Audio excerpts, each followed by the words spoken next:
Bien, Sí, entonces, acá lo estoy viendo. sí, sí, sí, aquí está. Ah, genial. Bien, va a ingresar, sé que Sandra va a ingresar en unos minutos, pero vamos a empezar. Bueno, buenas noches, Lourdes, Luis, Rosa, Richard. Eh, pues hemos tenido un problema con la plataforma, ¿sí? A raíz de lo anunciado el día de hoy, del día de ayer por el gobierno, nos reunimos eh, hoy virtualmente, así para ver cómo respondemos a esta coyuntura. Lo planificado era pues poner la plataforma que ustedes lo conocen, especialmente Lourdes y Rosa, que lo usan así frecuentemente los lunes y los martes. Nos optamos por la plataforma, habilitamos la videoconferencia, pero hemos tenido problemas, sí, yo no he podido ingresar porque hay un problema con ese aplicativo de la videoconferencia de la plataforma, y he estado toda la mañana viendo el tema y no lo hemos logrado, así que la opción que hemos tenido de emergencia es este aplicativo, el Zoom. Y el aplicativo en su modalidad gratuita solo te permite una hora, ¿sí? Eh, Así que lo que pensamos es tener dos sesiones distintas de 2 horas, bueno, de una hora cada sesión. Así que empezamos a las 7 en esta primera sesión y concluye a las 8. Es lo que te permite este aplicativo. Y después tenemos un receso de media hora y de 8:30 a 9:30 nuevamente habilitamos este aplicativo para concluir con una hora más. No sé si parece, es lo que hemos estado toda la tarde intentando buscar una solución y esto es lo que hemos logrado, así lo más rápido posible. Así que les pedimos pues su comprensión, no nos agarró a todos teníamos ya planificado el tema de la cuarentena, pero el estado de emergencia es otro tipo de estatus legal, pues sí. Bien, ¿qué les parece, Lourdes, Rosa, Richard, Chris? Bueno, Sandra también que está Sí, bien. empezando. Bien, Todos entonces, sabemos cómo está la situación, entonces estamos bien, ya, ¿no? gracias. ¿Y cómo están por el norte? Aquí ya se propagó, bueno, acá en Lambayeque se propagó ya los casos. Había dos, pero ahora que nos hemos enterado que una magistrada había estado enferma, pero no tenía los síntomas, pero ha Ya. estado en contacto con bastante gente, entonces presumen de que ya por ahí se propague la enfermedad. Mm, bueno, ya pues, son 15 días, así que vamos a ver Sí, pues lo cómo bueno. sobrellevamos, ¿eh? Especialmente Ojalá para la nosotros. gente haga caso, porque la gente sigue saliendo. Sí, sí, sí, por acá también está igual. Bien, entonces vamos a empezar con un pequeño resumen de la semana pasada. Hemos estado trabajando tres bloques literarios, ¿no? El Pentateuco, la obra histórica deuteronomista y la semana pasada la obra histórica cronista, que son obras literarias definidas básicamente por la academia, así que han visto que a nivel de estilo literario, a nivel pues del pensamiento ideológico, teológico de ese bloque, tienen en común pues líneas muy particulares, así que hacen esa clasificación de la obra histórica de Deuteronomista y la obra histórica cronista, que son las dos grandes obras históricas teológicas, ¿sí? No es la geografía moderna o científica, ¿sí? Del Israel bíblico. Y como hemos visto la semana pasada, la obra cronista es pero muy ideológica en relación al linaje davídico, en relación a la fundación y a una nueva identidad en base pues a esta purificación racial, el apoyo del imperio persa, definido en términos de una obra estrictamente divina, así es, el rey persa se convierte en un instrumento de Dios hasta el punto que es calificado como el Mesías, ¿sí? Eh, entonces, esa obra cronista es fundacional, ¿sí? Porque es prácticamente lo que hasta el día de hoy agrupaciones sionistas en Israel pues lo, lo toman como un referente pues, estos textos para sus argumentaciones modernas, ¿no? Entonces, el día de hoy ya pasamos a otro bloque literario, que es el profetismo bíblico, eh, que su característica es que el, hay autores que llevan el nombre, ¿sí? O la autoría tiene vienen a ser también los personajes principales, ¿sí? Entonces vamos el día de hoy a conversar acerca del profetismo, que es, además de una obra literaria, un bloque literario, fue un movimiento social. Así que el, la encargada es Lourdes, que nos va a compartir el profetismo del texto de Ficre, ¿sí? Yo creo que Lourdes tú has compartido el documento, ¿sí? Sí, he compartido ahí diapositivas, un poco para que nos permita guiarnos. Lo pueden bajar. Mira, yo ya lo bajaron. ¿O cómo para buscar?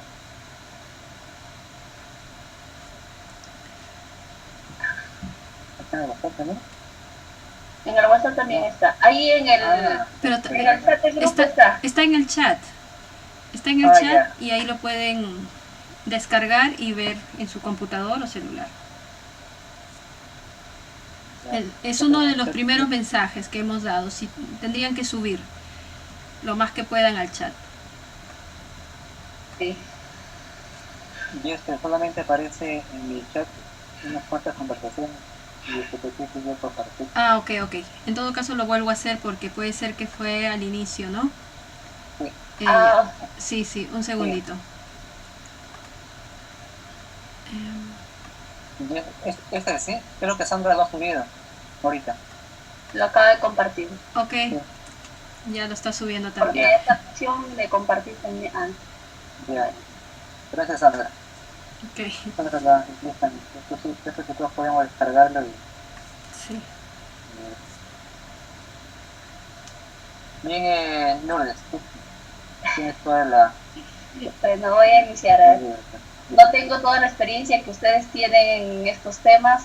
Voy a dar mi mejor esfuerzo para tratar de interpretar lo que dice el autor. Compartir más que todo, ¿no? Ajá.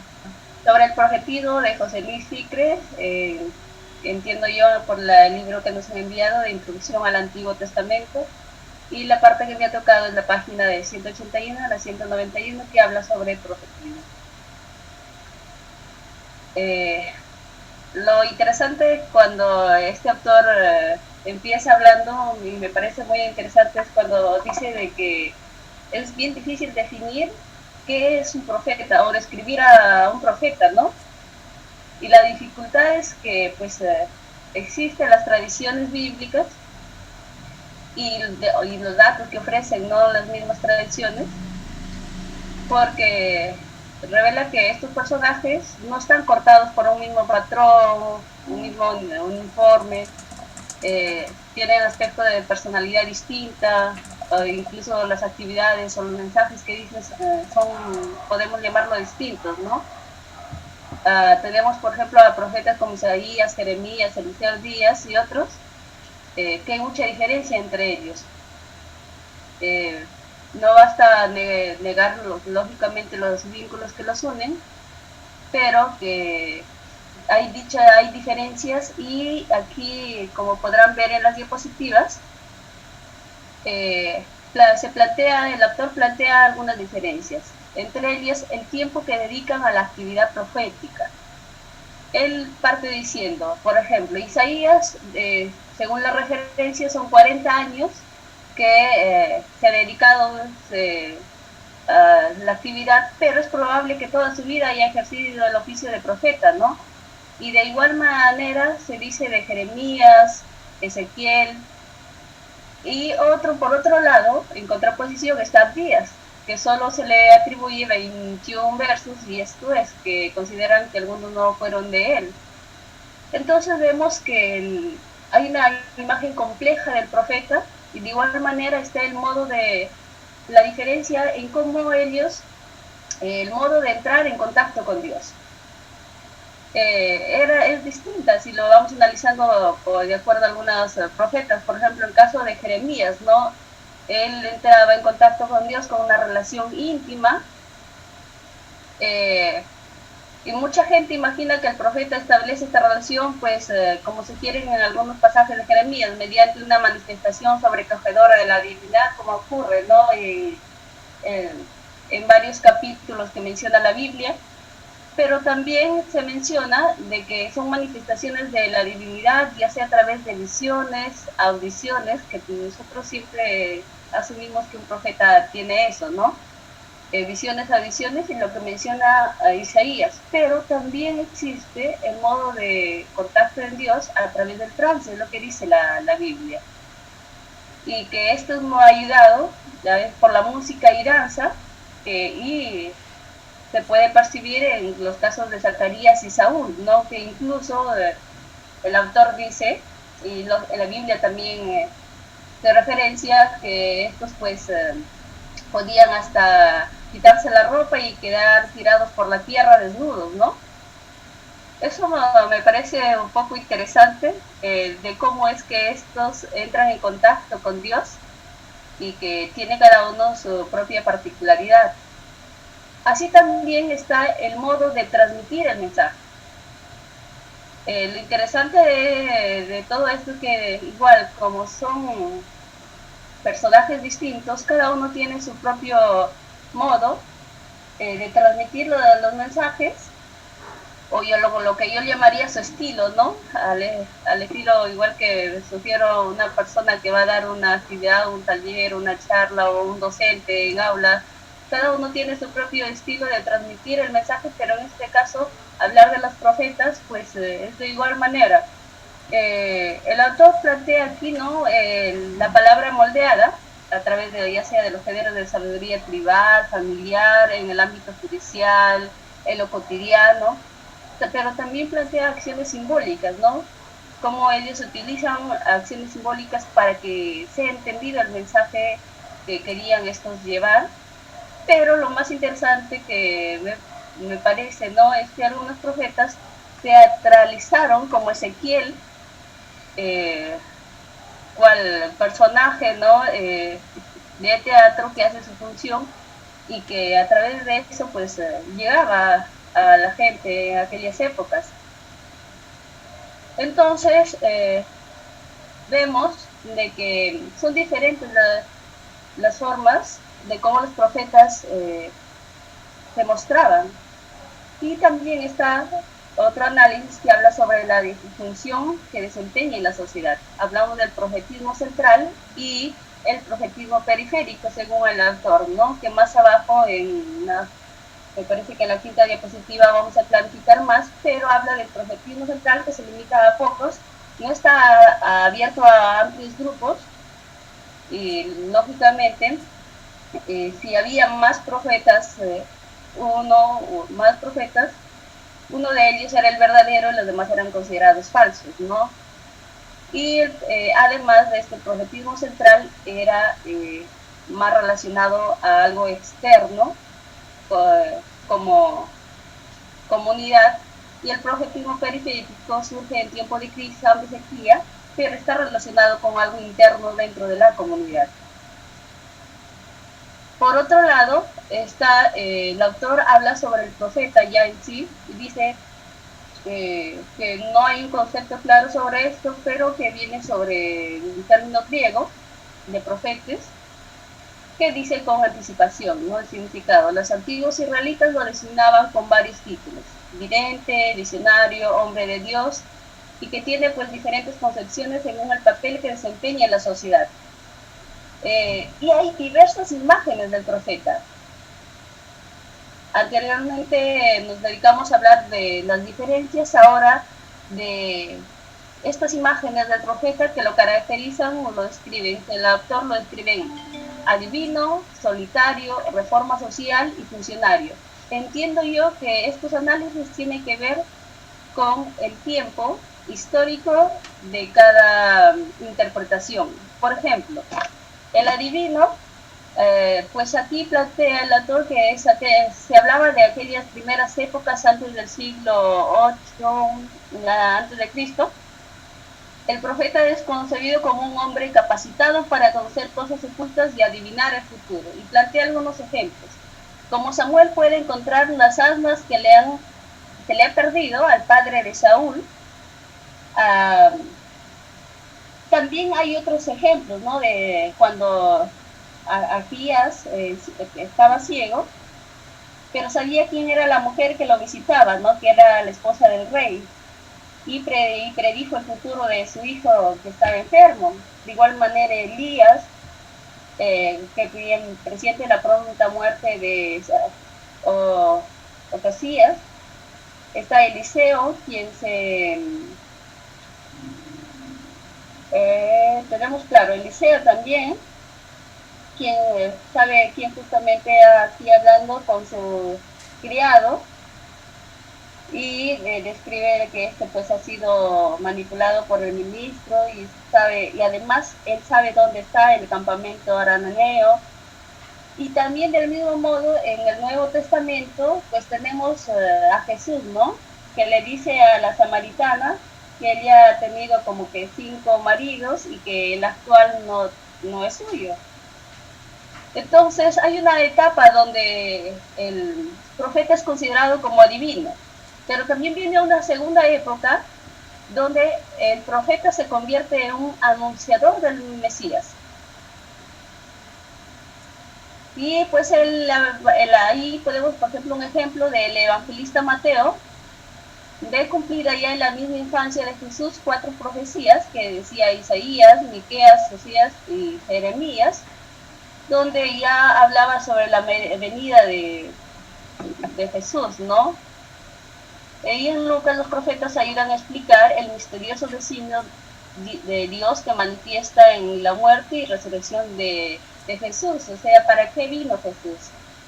Nos ayuda a interpretar y habla sobre justamente para salvarnos del pecado y otras cosas, interpretaciones que permiten cambiar la idea del profeta, ya no solamente de adivinas en anteriores épocas, su contexto que tenía que ver con las guerras, enfrentamientos en otros pueblos y de cómo les iba a ir, sino esta vez ya habla de algo más grande, ya habla de la humanidad, ¿no? El anunciador del Mesías, de un cambio grande, de una manifestación y de resurrección de Cristo, pero que también engloba a la humanidad, no solamente al pueblo, en este caso de Israel. Y por otro lado está el tema de una interpretación que habla de los profetas solitarios. Esta concepción es una concepción romántica del siglo XIX. En aquellas épocas estaba la dialéctica hegeliana y el evolucionismo darwiniano en su auge, y estos pues planteaban otras perspectivas de pensamiento desde la evolución, desde como la humanidad misma, y que el punto culminante de la evolución humana que le separa de todos y aísla de todos es el profeta. Y en ese sentido dicen que los profetas están solitarios, y no se habla de una soledad física, sino de una vivencia espiritual que sitúa al profeta muy por encima de sus contemporáneos, y por ende pues está solo, ¿no? Y pues aquí hay un ejemplo donde menciona Jeremías: no me senté a disfrutar con los que se divertían, forzados por su mano, me senté solitario, ¿no? Hay un autor de escritura. En esto creo que algo importante de reflexionar, ¿a qué se refería con eso?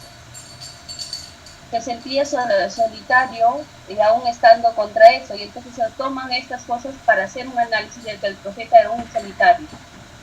Por otro lado está el tema del reformador social, que ha tenido auge en las finales del siglo pasado, lo de los 70, 80 también veo un poco de la reinterpretación de los profetas, y aquí toman bastante a todos los profetas y sobre todo a Jesús, ¿no? El profeta lucha por la justicia sin miedo a enfrentarse a los poderosos e incluso a dar la vida, como es el caso de Jesús. pero tenemos ahí algunos casos, ¿no? Natán se enfrenta a David por el asesinato de Urías y adulterio con Betsabé. Elías se enfrenta al rey Ahab por apoderarse de la viña del asesinado Nabot. Amós, Miqueas, Isaías, Oseas, Jeremías y Ezequías y otros profetas se enfrentan justamente para generar, ante las injusticias y generar cambios, por eso reformas sociales, transformaciones sociales, muchos llaman el tema de los revolucionarios sociales, que eran los profetas, ¿no? Pero también podemos rescatar el rol de Débora también, que veo poco el autor ha mencionado, el rol de Miriam también, de Hulda, Nadías también me parece que es considerado unos profetas, pero que Leo no lo considera el autor, pero es importante rescatar el rol de estas mujeres que de alguna u otra manera generaron una reforma social en sus épocas, enfrentándose a los poderosos, enfrentándose también a la misma sociedad, a la misma comunidad. Y esto hace un análisis de todos estos profetas, pero también menciona el autor que hay que tener mucho cuidado de que podamos convertirlos en los profetas en meros líderes sociales y políticos, o también por otra contrapuesta convertirlos a los profetas en simples predictores y adivinos, ¿no? Y por otro lado está el tema de la interpretación de que el profeta era un funcionario. Es una concepción más del siglo XX, con el auge pues, de las interpretaciones y la existencia de la burocracia como propuesta, ancla al profeta al culto y lo convierte en funcionario del mismo culto. De ahí que tenemos a Noblinkel, y que hace un análisis de salmos, y a través de su análisis en salmos indica que acuden al templo no solamente el individuo, el pueblo a rezar, sino que acude para esperar y para obtener una respuesta del Señor. ¿Y quién es el que da la respuesta? Es el profeta. Y esta respuesta es que les da seguridad y esperanza. Y entonces, dentro de esto, y dentro de esta finalidad cúltica, es el profeta quien tiene justamente ese puesto, y que lo podemos ver a través de algunos ejemplos que plantea también el autor, como es Isaías, que habla sobre su misión durante la guerra sirio-efraimita, y que justamente sucedió en el templo de Jerusalén, ¿no? Asimismo, Jeremías intervino en algunas liturgias. También tenemos pues a Ezequiel, quien tuvo un interés por el templo y sufrió mucho al verlo profanado por toda clase de injusticias e idolatrías que consideró Ezequiel en aquellas épocas. También tenemos a Geos, Zacarías, quienes conceden interés en su reconstrucción y una vinculación del profeta al culto, ¿no? Y Malaquías. Y entonces vemos que existe esta forma de interpretar y ver al profeta de acuerdo a las determinadas épocas que hemos pasado como seres humanos en nuestra historia. Pero para llegar a lo que sería el profeta en nuestro caso para nosotros, también existen otros rasgos esenciales del profeta. Lo común que le une a todos los profetas. En eso se llega pues que aparece en todos ellos, es un hombre, el profeta es un hombre público y es un hombre inspirado. ¿Qué quiere decir eso? Es un hombre inspirado porque tiene la conciencia clara que Dios le habla y él es el portavoz.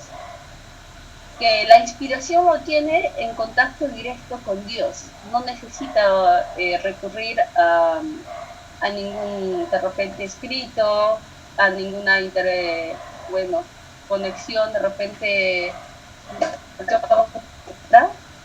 o que alguien se lo diga, ¿no? Sino que lo tiene directamente, y lo que ella llamaba la vocación.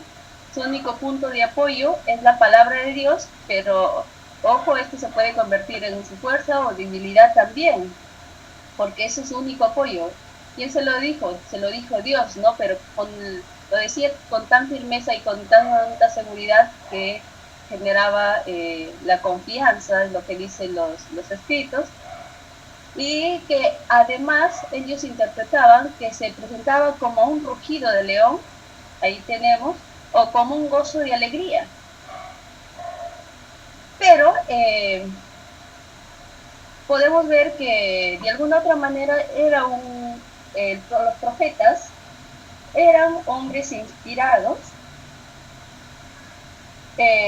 y que lógicamente toda la inspiración era de un contacto directo con Dios, pero también reconocer que muchos querían huir, ¿no? de ese contacto con Dios, como Jonás. Pero finalmente termina la palabra de Dios haciéndole, ¿cómo le podríamos decir? Termina la palabra de Dios haciendo unir a Jonás, ¿no? Pero y de una manera impositiva, de alguna otra manera. Y en la actualidad podemos, épocas contemporáneas, analizándolo desde esta perspectiva, que es un hombre inspirado, tenemos pues a Martin Luther King y Oscar Romero, que fueron lógicamente para algunos profetas de estos tiempos, y ellos estaban convencidos de que comunicaban la palabra de Dios y que no lo adquirían de repente como los antiguos profetas a través de visiones de repente, pero sí a través de los acontecimientos de las personas que los rodean, que sufren y ya están. Y sobre todo lo más interesante cuando veo de que es un hombre inspirado, también para mí es un hombre comprometido, el profeta, porque se compromete y está en contacto directo con la gente. Eso me parece muy interesante, porque lo común de los profetas también es que es un hombre público, que transmite la palabra de Dios con los demás. Su lugar en la calle. En definitiva, podemos ver en todos algunos capítulos y versículos de la Biblia en que los profetas pues están en estos espacios, sitios donde se reúne la gente, es necesario, y hay problemas. Pero no podemos, lógicamente, estos profetas no se podían desenvolver en todos los espacios, los diferentes ambientes, intereses, incluso diversidad de cuestiones. No eran, sábelo todo, que estaban en todo momento y en cada rato y en cada circunstancia, en cada problema. Entonces, se evidencia y el autor evidencia que existían diferentes tipos de profetas. Habla de los profetas chamanes, habla de los profetas culturales y del tiempo, que está relacionado mucho con lo anterior, videntes, ¿no? Habla de los profetas de la corte y los profetas libres. Entonces, me parece un análisis muy interesante el que no haya un concepto tan claro de lo que realmente es un profeta, porque tenemos varios conceptos y ahora el planteamiento sería para nuestro mundo de ahora, para la actualidad, ¿qué vendría a ser el concepto entonces de profeta? Si es un profeta, y el concepto que lo daremos tendrá que ver con la necesidad de nuestros pueblos, o con lo que nosotros escuchamos, o lo que la Biblia dice, lo que significa y es un profeta, ¿no? Eso nos lleva justamente al siguiente. Y aquí Petersen, tras analizar los diversos títulos que se aplican a los profetas en el Antiguo Testamento, llega a las siguientes conclusiones. El profeta pues es el vidente, ¿no? Personaje urbano que presta sus servicios y es recompensado por ello. El ejemplo típico es Samuel en la tradición de las asnas de Saúl, ¿no? Que justamente sabe dónde se encuentra, pero él también habla de que el profeta, aparte de ser el vidente y de encargarse de saber dónde están las cosas y qué es lo que va a suceder en el futuro, hay otra opinión que el profeta es el hombre de Dios, o lo que Lewis llamaría, y aquí plantea dos propuestas, que es de la profecía teológica, que esta surge por fuerzas internas percibidas por un sector de la sociedad, que sea conflictos internos. Si lo traemos un poco a la realidad, probablemente en estas épocas deberán surgir damos esperanza referente a los diferentes problemas políticos, económicos, sociales que está pasando. Surge en tiempos de crisis, no motivada por problemas como el hambre, sequías, tensiones políticas, sociales, pobreza. Y también es considerado que el hombre de Dios se desempeña su rol implica actividades de grupo. Dentro de la profecía periférica siempre vamos a encontrar a los profetas en grupo. En las zonas, como anteriormente me parece en una de las diapositivas, se hablaba de estos profetas, es un hombre público, ¿no? Entonces siempre va a... Y además dice que el Dios de la profecía periférica es amoral. Su rasgo predominante no es la bondad, sino el poder.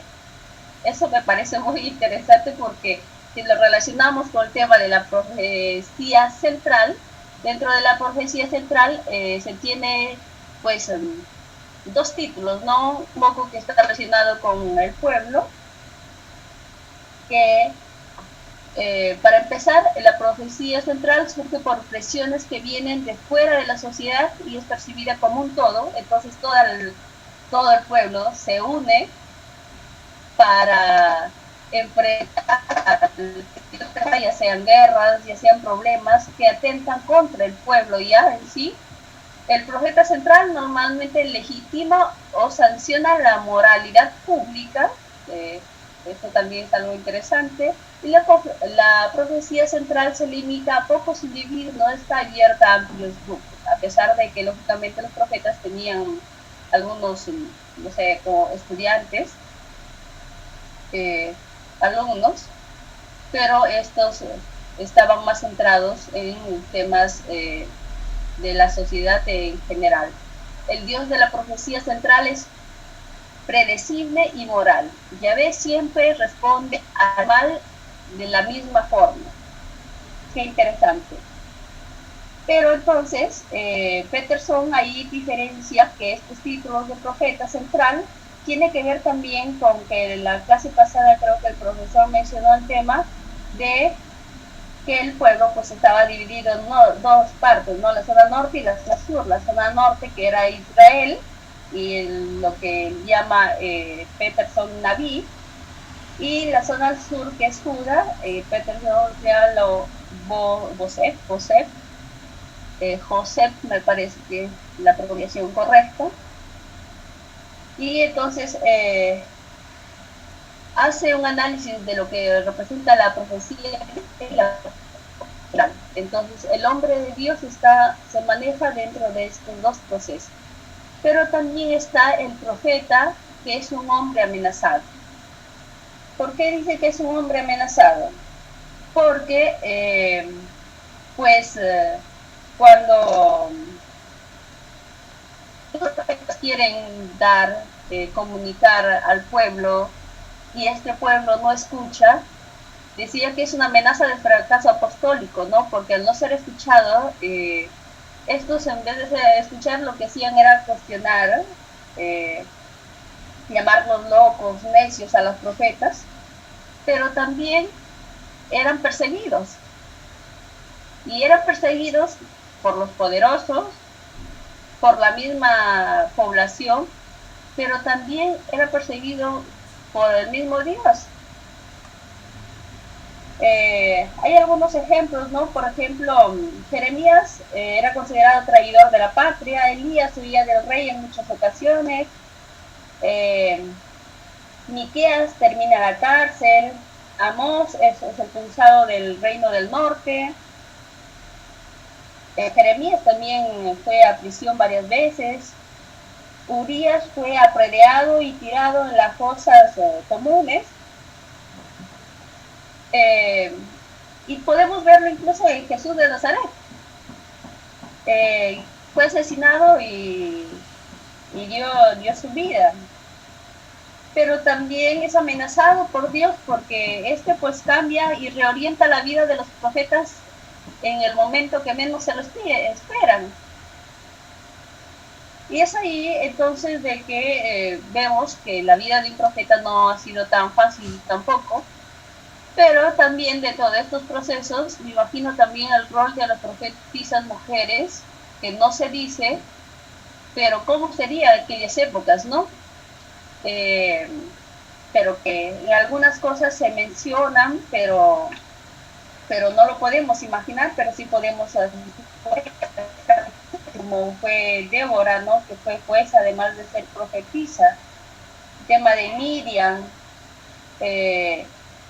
incluso Isaías, siendo profeta, se casó, mencionan que se casó con una mujer que también fue profeta, pero tampoco se dice quién fue, no dice el nombre, se invisibiliza. Entonces vemos que hay una invisibilización también de las profetas mujeres, pero sobre qué es el profeta, qué significa ser profeta. Hemos recorrido por varias interpretaciones y varios análisis.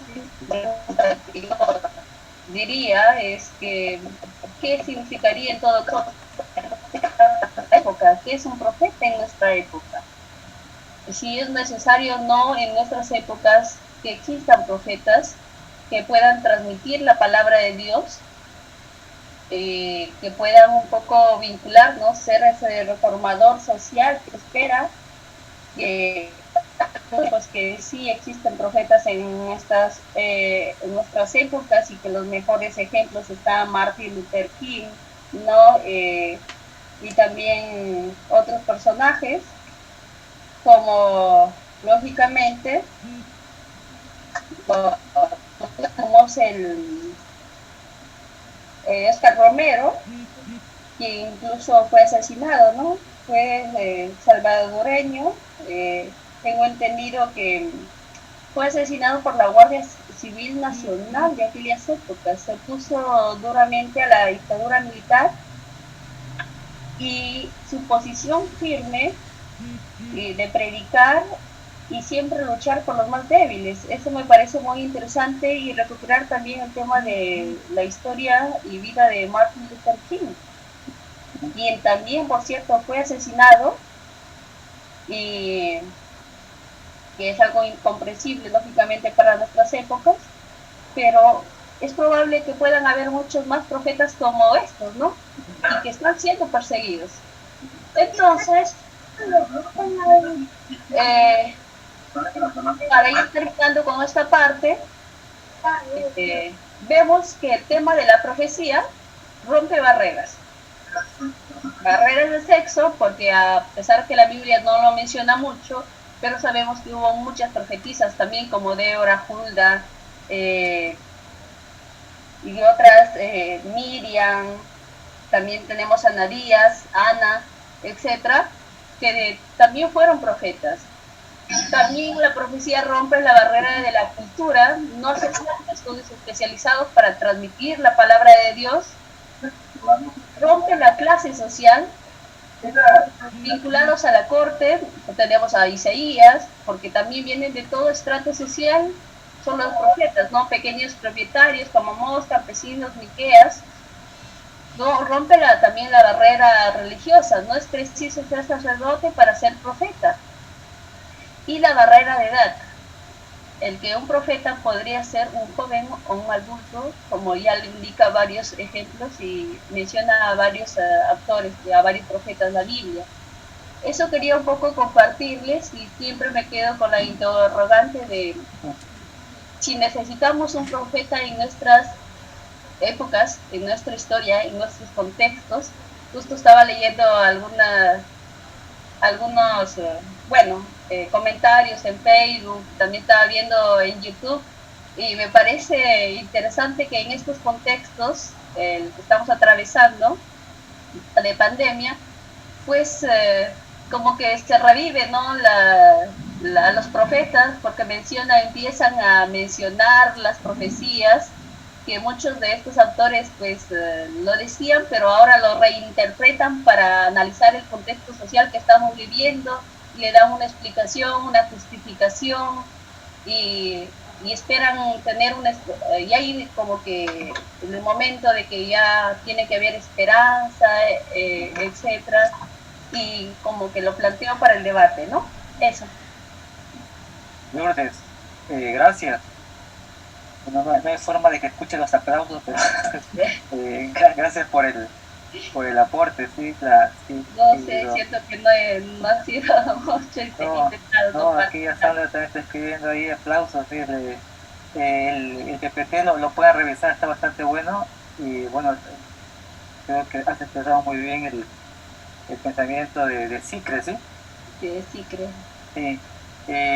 Miren, para los que se han integrado recién, estamos con un programa, una aplicación que se llama Zoom, es un recurso de emergencia, si hemos tenido un problema con la plataforma, es un problema que se ha intentado arreglar casi todo el día, pero esperemos que ya mañana esté solucionado el problema, pero como no se pudo arreglar, se optó por esta alternativa del Zoom para poder acceder a la clase.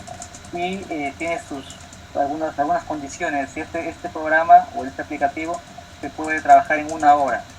Es un aplicativo gratuito, ¿sí? ¿No? Se puede pagar, pero a última hora es un poquito complicado. ¿Sí? Y lo que se ha decidido es tener dos sesiones. Esta sesión acaba a las 8 y después a las 8:30 continuamos a las 9:30, es una hora. O sea, en los próximos minutos se va a cerrar este programa de manera automática, ¿sí? ¿Verdad, Jess? Es un poco lo que hemos averiguado. Así que vamos a aprovechar algunas cosas para profundizar.